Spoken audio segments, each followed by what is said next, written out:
আমার জানা ছিল না যে এই আমের নিচে যে ছায়াযুক্ত জায়গায় অন্য কোনো ফসল দিতে পারি। আসলে বাংলাদেশ কৃষি ইনস্টিটিউট থেকে গত জুনে এসে আমাকে এই পরামর্শ দিল যে এখানে আপনি আদা চাষ, বাড়ি আদা ওয়ান এবং আপনার হলুদের চাষ আপনি করতে পারেন। তাই এই 200 বস্তায় আমি ফাঁস এবং যা কিছু লাগছে সব কিছু মিলিয়ে আমি রোপণ করেছি। রোপণ করার পর তো পর্যাপ্ত বৃষ্টি হয়েছে, তারপরেও ভালো হয়েছে ইনশাল্লাহ।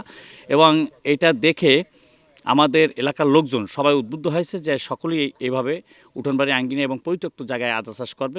আমার এই জমিটা সম্পূর্ণ পতিত ছিল, এখানে কোনো কিছুই হচ্ছিল না। তো সেই জায়গায় আমি এখানে প্রায় 200 বস্তা আদা চাষ করি এবং এখানে দেখা যায় খুব ভালো ফলন হয়েছে। প্রতি বস্তায় প্রায় 2 কেজির মতো আদা হবে এবং এটা আলাদা একটা আর্থিকভাবে সহযোগিতা করতেছে এবং এইটা দেখে আমার আশেপাশে যে আরও কৃষক আছে তারাও উদ্বুদ্ধ হচ্ছে। এই জায়গাটা আমাদের কোনো কামে লাগে না, বাগান গাছপালা বিভিন্ন জিনিস এর ভিতরে আমরা আদা চাষ করছি। আমাদের আদাটা এই মধ্যেই পামু একটা প্যাকেটের মধ্যে 2 কেজি 3 কেজি আদা হইবে। আমরা এটা দেখছি একটা বাড়তি আয় আছে আমাদের। মিক্সার গ্রাইন্ডার ঝামেলা কমায়, সময় বাঁচায়।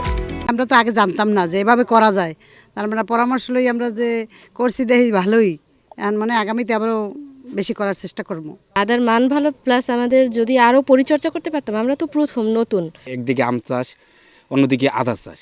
যে আম গাছের নিচে যে পরিত্যক্ত জমিগুলো, আর সেখানে যে এত সুন্দর করে বস্তা পদ্ধতিতে এভাবে আদা চাষ করা যায়, এটা আগে আমার জানা ছিল না এবং এই বরগুনায় কোথাও এর আগে দেখি নাই। এটা থেকে কিন্তু আরও আশেপাশে যে কৃষকরা রয়েছে তাদের যে পরিত্যক্ত জমিগুলো রয়েছে তারাও কিন্তু এই আদা চাষ করতে উদ্বুদ্ধ হবে।